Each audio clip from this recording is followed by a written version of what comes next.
un nouveau récit d'accouchement sans péridurale qui se passe super bien. C'est parti, je suis aujourd'hui en compagnie de Charlotte et de mon chat surexcité.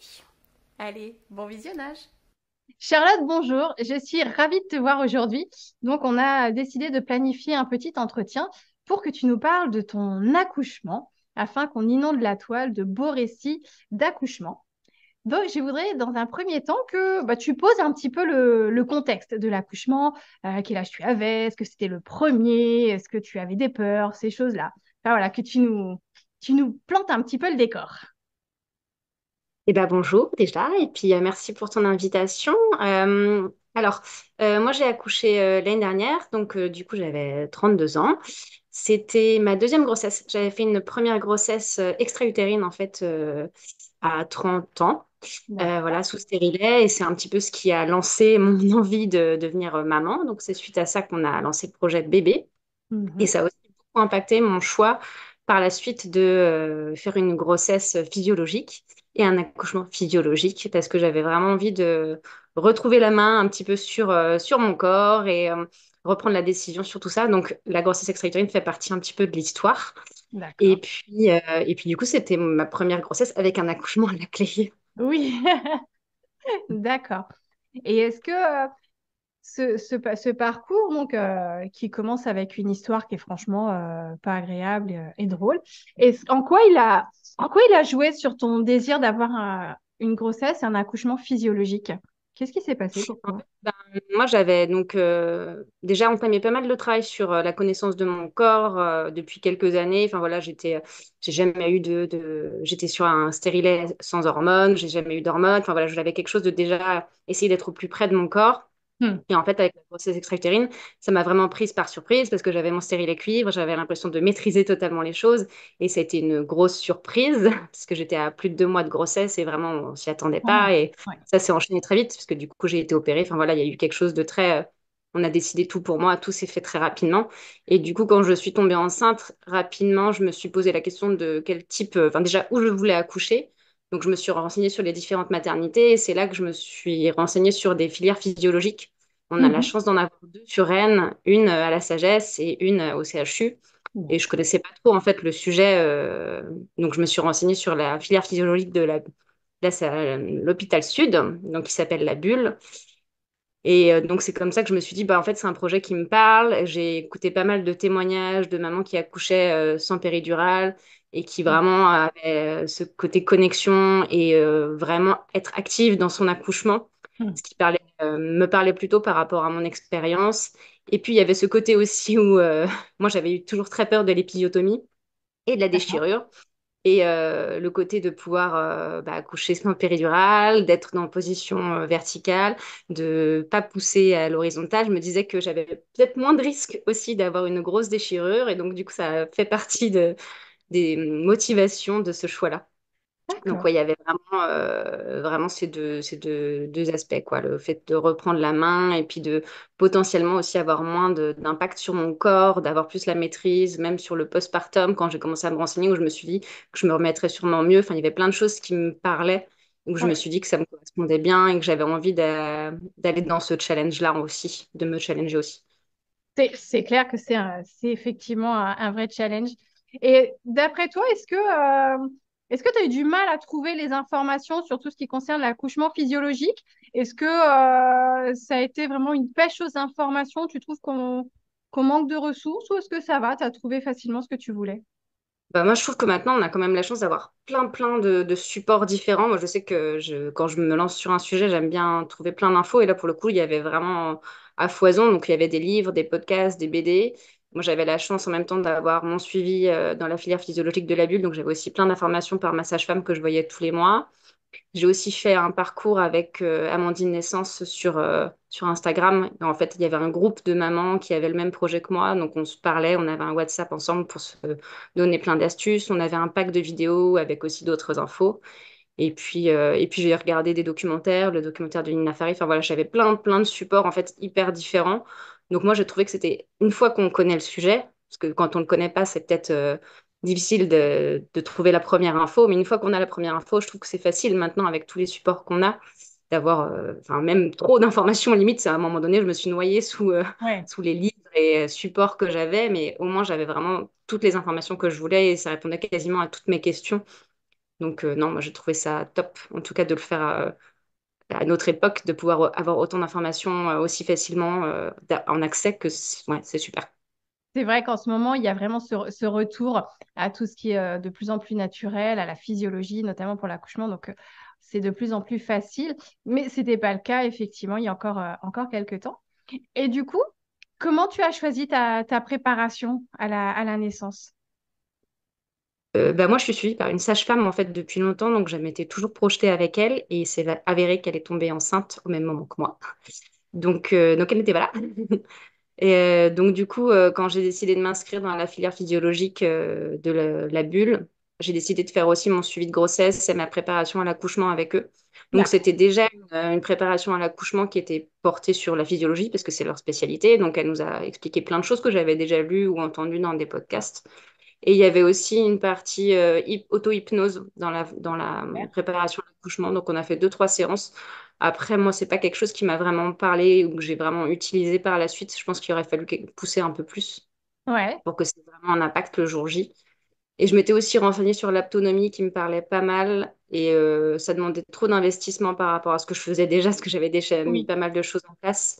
Donc, on a juste fait une séance d'essai avec ma sage-femme pour voilà, avoir quelques clés et c'est tout. Mais du coup, pour un premier accouchement, j'étais contente aussi d'être dans un suivi global avec toute l'équipe de la filière physiologique. C'était top parce que du coup, j'avais vraiment le même son de cloche par tout le monde. Tout le monde était dans la même dynamique et avec le même projet pour moi. Donc, c'était hyper rassurant. Et du coup, pour le jour J, qu'est-ce qui, d'après toi, qu'est-ce qui t'est resté en fait de toute ta préparation? Qu'est-ce qui t'a été utile? Je pense que le plus utile, c'est de la déconnexion, Ouais, de voilà, se mettre dans sa bulle. Je pense que c'est ça. Après, moi, j'avais mis plein de choses en place. Dans l'idée, j'avais fait une playlist d'accouchement, j'avais fait plein de choses, vraiment en me disant, je vais mettre tous les outils de mon côté. J'avais pris un peigne aussi. Enfin, voilà, j'avais pris plein de choses. Donc, mais le plus important, ça a été vraiment, j'ai envie de dire, de trouver ce qui convenait à mes contractions au fur et à mesure, donc d'être vraiment dans ma bulle et de l'adapter au fur et à mesure de la montée de l'accouchement. ouais. Et D'accord. puis, ce qui était cool aussi dans mon suivi, c'est que mon conjoint a pu être là à tous les rendez-vous. Donc, il a été hyper présent, il était aussi hyper informé. Et du coup, on était vraiment sur la même longueur d'onde le jour J. On était vraiment hyper rassurés. On avait eu l'occasion de visiter la salle de naissance avant l'accouchement, donc on connaissait les lieux. Enfin, vraiment, on n'a pas du tout été surpris. En tout cas, sur ce côté-là, on n'a pas été surpris. Donc, c'était D'accord. hyper rassurant. Enfin, moi, je me suis pas du tout sentie surprise ou mal à l'aise tout au long de mon parcours. J'ai vraiment eu l'impression d'être englobée. Ça, c'est chouette. Et puis que le conjoint ait justement les bonnes infos pour te permettre de rentrer dans sa bulle. Ça, c'est vraiment important. Comme ça, au moins, il peut répondre à ta place et toi, tu restes concentré Mm. sur ce que tu as à faire. Le chat est terrible aujourd'hui. Et écoute, je te laisse nous raconter un petit peu comment donc s'est passée cette belle aventure. On t'écoute.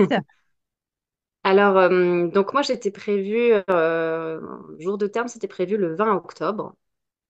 Et il s'est avéré que le bébé n'était toujours pas là le 20 octobre. Donc, le 21 octobre, j'avais rendez-vous à la maternité pour voir si tout allait bien. Tout allait bien. Donc, on a prolongé jusqu'à J plus 5. Et donc, j'étais très stressée d'être déclenchée. Ouais. Parce que forcément, c'est le risque quand on dépasse le terme. Donc j'ai mis plein de choses en place pour pouvoir que ça se lance naturellement. J'ai fait de l'acupuncture, j'ai marché, j'ai fait une stimulation de la poitrine. Enfin, vraiment, j'ai tout fait, je pense, de ce qui était possible de l'homéopathie. Enfin, vraiment, la totale, jusqu'à ce que ça se déclenche donc à J plus 5. Mais D'accord. c'est vrai que c'était un gros stress pour moi le déclenchement. J'en avais vraiment très très peur. Oui, Parce que je j'imagine. savais que l'oxytocine de synthèse, ça pouvait vraiment un petit peu le faire tomber à l'eau tout mon projet, quoi. Je ne savais Oui. pas si j'allais pouvoir gérer, je ne pouvais pas être dans la salle de naissance physiologique. Enfin, vraiment, c'était tout ce qu'on avait projeté qui tombait à l'eau. Hmm. Donc, heureusement, il a bien voulu se motiver à J plus 5. Et donc, j'ai eu mes premières contractions vers 18 heures. C'était vraiment comme je l'avais visualisé, c'était chez moi. tranquille devant la télé. J'ai senti les premières contractions. J'ai pu prendre mon ballon, me mettre dans mes positions, trouver mon rythme en fait sur les contractions. Donc c'était hyper plaisant d'avoir vraiment tout ce que j'avais visualisé sur cette partie-là en tout cas. Mhm. Donc j'ai eu des contractions qui étaient totalement gérables jusqu'à 22 heures minuit. J'étais chez moi, je me préparais à chaque fois sur mon ballon pour chaque contraction. On a juste prévenu la maternité que j'avais des débuts de contraction. Et en fait, à ce moment-là, ils m'ont dit, bah là, vu comment vous êtes, je pense que vous êtes encore en phase de latence parce que je parlais encore très bien, que j'étais encore hyper à l'aise. Et elle m'a dit que la salle de physiologie n'était pas disponible, en fait, qu'il y avait déjà quelqu'un dedans et qu'il n'y en a qu'une, en fait, à la maternité. Donc, elle m'a dit, si vous venez maintenant, de toute façon, vous ne l'aurez pas. Donc, autant retarder au plus possible et venir à la maternité qu'au dernier moment. Parce que de toute façon, j'avais planifié parce que je voulais faire le maximum de travail à la Mhm. maison. Ok. Donc, du coup, j'ai continué à travailler chez moi. J'ai pris un bain chez moi qui a eu ses effets positifs et négatifs. Le gros défaut du bain, c'est que tu peux pas du tout te mettre dans la position que tu veux quand la contraction arrive. Du coup, ça avait Mhm. encore plus douloureux au moment des contractions dans le bain. Donc au final, à la sortie du bain, vers 2 heures du matin, j'avais vraiment des contractions hyper douloureuses. Et donc là, je me suis dit, il faut qu'on aille à la mater là, parce que je commence à plus pouvoir gérer. C'est le moment. Et donc, on a la chance de ne pas habiter très loin de la maternité. On a 10 minutes de trajet, donc on s'est Ouais. préparé doucement. Enfin voilà, ça allait encore à peu près. Dans la voiture, ça l'a fait. C'est vraiment arrivé à la mater où là, on était garés juste à côté, mais juste les quelques pages jusqu'à la maternité, c'était horrible. Je m'arrêtais à tous les 5 pages. J'avais vraiment une douleur horrible. Et là, j'étais décidée à prendre la péridurale. Je me suis dit, si D'accord. je Ouais. suis encore, comme elle dit, en latence et qu'il me reste encore des heures et des heures comme ça, c'est impossible. Je ne peux pas tenir. Enfin, non, je vais prendre la péridurale, quoi. C'est Ouais, juste ouais. impossible. Et donc, du coup, quand on est arrivé à la mater, elle nous a dit, ben, on va commencer par faire un monitoring. Et puis, elle m'a demandé si je souhaitais avoir un toucher vaginal pour savoir à combien j'étais. Parce qu'il faut savoir que moi, pendant tout mon suivi de grossesse, j'en ai eu zéro.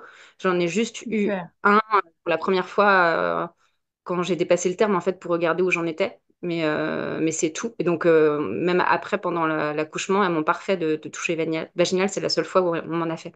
Ok. Et donc là, elle m'en a fait un. Après une demi-heure à souffrir le, Plutôt.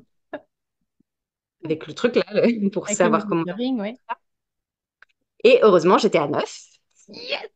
Oh, soulagée! Là, je me dis, bon, bah, c'est bon, du coup, on continue sans péridurale, go, quoi. Le C'est projet, bon. c'est normal. J'avais mal à ce point-là, j'étais sûrement en phase de désespérance. Enfin, voilà, pas de souci, on continue. Et donc, du coup, genre 5 minutes, enfin, ce qui m'a paru comme 5 minutes après, la poche des os a éclaté, telle une bonbonne d'eau, il y en a eu partout.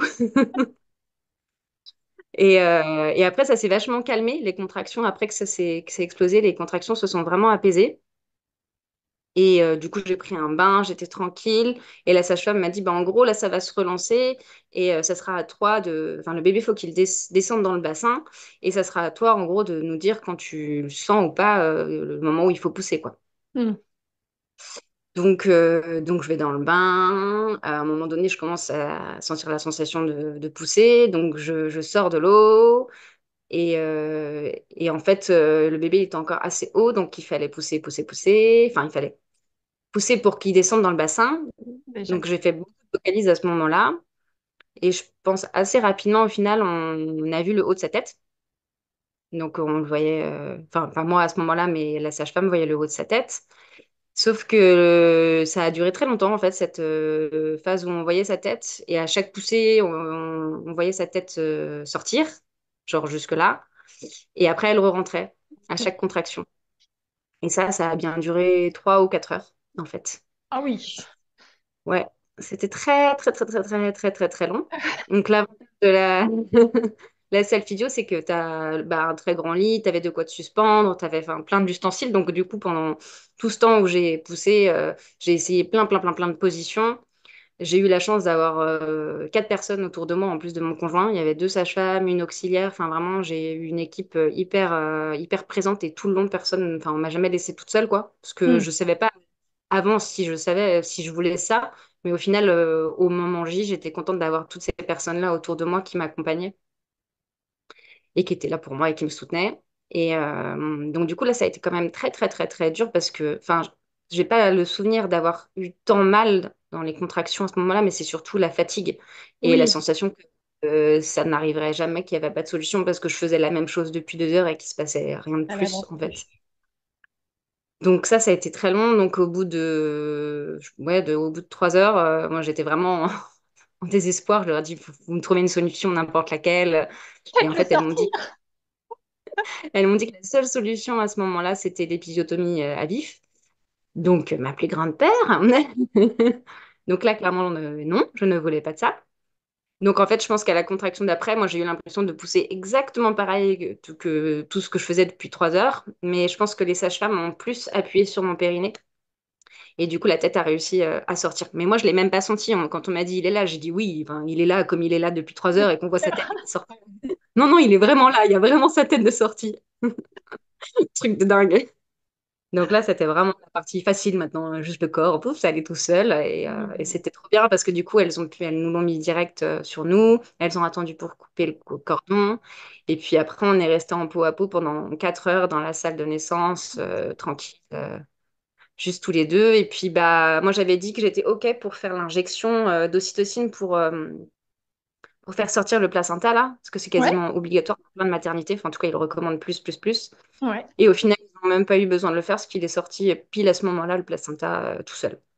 super. Donc, trop bien, j'ai vraiment eu aucune injection, rien, on m'a vraiment pas du tout touché. Et puis, bah, Paul, du coup, pareil, quand il est né, il était hyper, hyper serein et il était posé sur nous, il est resté avec nous en peau à peau. C'était vraiment cool parce qu'on était vraiment dans un cocon dès qu'il est né, nous ont laissé tranquilles tous les trois dans la chambre et on a pu juste rester au chaud. Et c'était vraiment top. Génial. Ah, Mm. c'est top. C'est top de voir justement que ça se développe quand même, ces salles physiologiques, ces pôles physiologiques, avec des équipes vraiment formées, parce que c'est quand même une autre approche hein, de la naissance. C'est pas dirigé. Il faut vraiment en fait être soutenant en fait avec la maman et pas l'inciter. Oh, vous avez un peu mal, vous voulez pas la péri? Non, non, vraiment, là, elles t'ont accompagné, ils étaient plusieurs et je trouve ça vraiment, vraiment formidable. Et j'adore ton récit, quoi. Ça donne envie de refaire encore plein d'accouchements, mais moi, je m'arrête là. Moi, j'ai donné. Et du Et coup, le côté cool, c'est qu'on avait vraiment développé avec ma sage-femme mon projet de naissance. Je l'avais vraiment écrit, on avait repassé tout le projet de naissance ensemble. Et c'était vraiment un document qui, en tout cas dans la filière, était transmis dans mon dossier. Et que du coup, toutes les sages-femmes qui sont venues avec nous le jour de l'accouchement, elles avaient lu ce projet de naissance et elles le connaissaient, elles savaient vraiment ce qu'on voulait. Donc, ouais. quand je regarde après coup mon projet de naissance, en fait, j'ai eu exactement tout ce que j'ai demandé. Enfin, tout ce que j'avais écrit, ça s'est passé comme ça, quoi. Sauf, sauf la partie de la poussée longue, mais je l'avais pas écrit, donc C'est pour ça, voilà, ça n'avait pas été posé sur le papier. pour le prochain, je le noterai.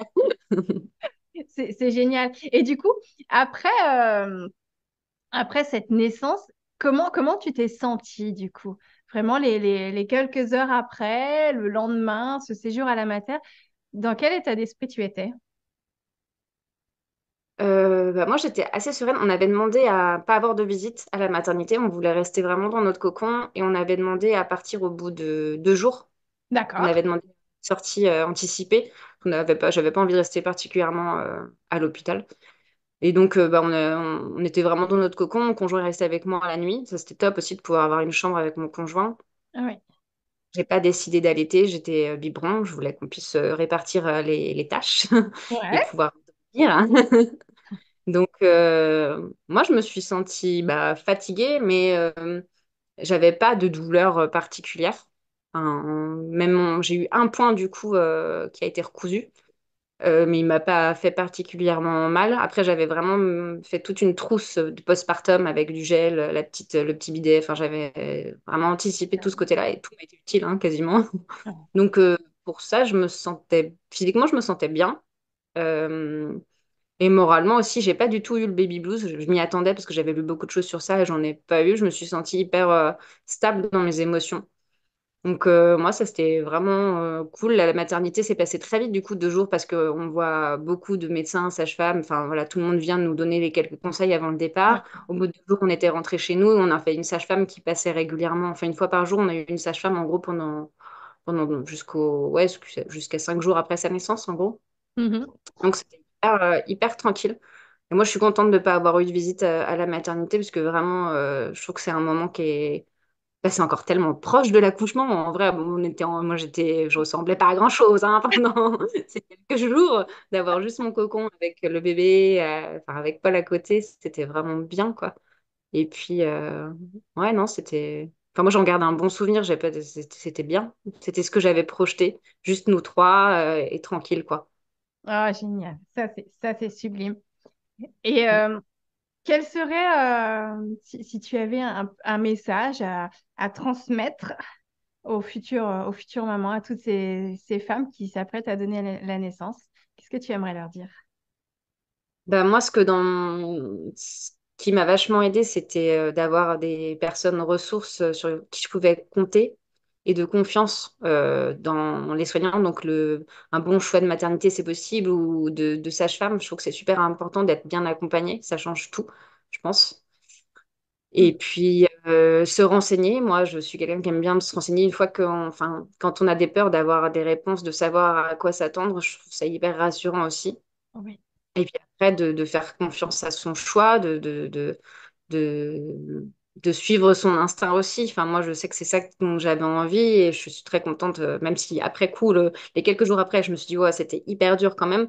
Mais plus j'avance dans le temps, plus je prends du recul et je me dis, en fait, j'ai eu vraiment un super accouchement, j'ai eu tout ce que je voulais, ça s'est hyper bien passé, je m'en suis hyper bien remise.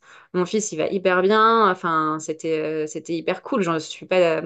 Enfin, j'ai gardé un super bon souvenir de ce moment et je suis hyper contente de mon équipe, quoi. Je recommande à tout le monde, j'ai envie que tout le monde fasse des filières physiologiques comme moi, mais bon, je sais que c'est pas le choix de tout le monde. Mm. Mais moi, je trouve que c'était une expérience hyper. Enfin, quand on se dit qu'on a été capable de faire ça aussi, ça donne vachement de force et dans ses capacités à être maman par la suite. Enfin, je, je trouve que tout paraît, après, tout paraît plus facile aussi quand on a du recul sur l'accouchement qui a été quand même, enfin, c'était bien, mais c'était quand même dur. Enfin, c'était quand même un dépassement de soi. Hein, ça fait mal, Clairement. hein, on va pas se mentir, hein, mais c'est une expérience qui est assez folle. Donc, ça donne vachement de confiance en soi aussi sur ce qu'on est capable de faire et son lien avec son fils. Moi, Mm. ce dont on avait parlé ensemble, le fait d'avoir mis autant de temps à le sortir, mais mine de rien, j'ai eu l'impression de l'accompagner tout le long. On a fait ce travail-là à deux. Enfin, voilà, je trouve que c'est vraiment une connexion avec son bébé aussi qui est super importante. Donc moi, je trouve que le plus important, c'est d'être bien entouré et de garder autour de soi les bonnes personnes qui nous boostent dans notre projet, quel qu'il soit, hein, si c'est pas forcément ce projet péridurale ou autre, hein, C'est mais ça. juste d'être bien entouré, d'avoir confiance en soi et d'avoir un conjoint qui peut s'investir au maximum aussi. C'est hyper important d'avoir quelqu'un qui comprend son projet le jour J. Je pense que c'est essentiel. Ouais, c'est ça qui est vraiment primordial. C'est ce qui serait formidable, c'est que chacun puisse être respecté, en fait, quel que soit son choix, sans aller pointer du doigt, hein, quel que soit ton avis. Ah, tu veux une péridurale? Ah, mais non, c'est pas bien. Quoi, tu veux pas de péri? Mais t'es folle, on n'est plus à l'âge de pierre. Enfin, vraiment que les choses puissent bouger et qu'on soit respecté, entendu. Ça serait génial et je pense qu'on ça bouge beaucoup de ce côté-là. Ouais, Ok. j'ai l'impression en tout cas. J'ai l'impression que ça bouge. Ouais. Mais oui, oui, oui, oui. Et puis, une fois qu'on met un petit peu le nez là-dedans, ce qui est mon cas depuis pas mal d'années, on voit qu'effectivement, ça bouge partout. Donc, ça, Mm. c'est super. Écoute, je te remercie énormément, Charlotte. Est-ce que tu as quelque chose à ajouter, une précision, quelque chose que tu aurais oublié ou tu veux nous donner le mot de la fin? J'ai fait tout le tour, je pense. Tu as fait tout le tour. Super. Eh ben, écoute, je te remercie mille fois. Je te souhaite plein de bonheur avec Paul et puis peut-être d'autres bébés par la suite et des beaux accouchements à venir. Merci beaucoup. Très belle journée. Au revoir. Bonne journée. Au revoir. J'espère que le récit de Charlotte t'aura inspiré et te donné envie de sauter le pas de l'accouchement sans péridurale. Maintenant, va vite voir les autres récits pour d'autres aventures.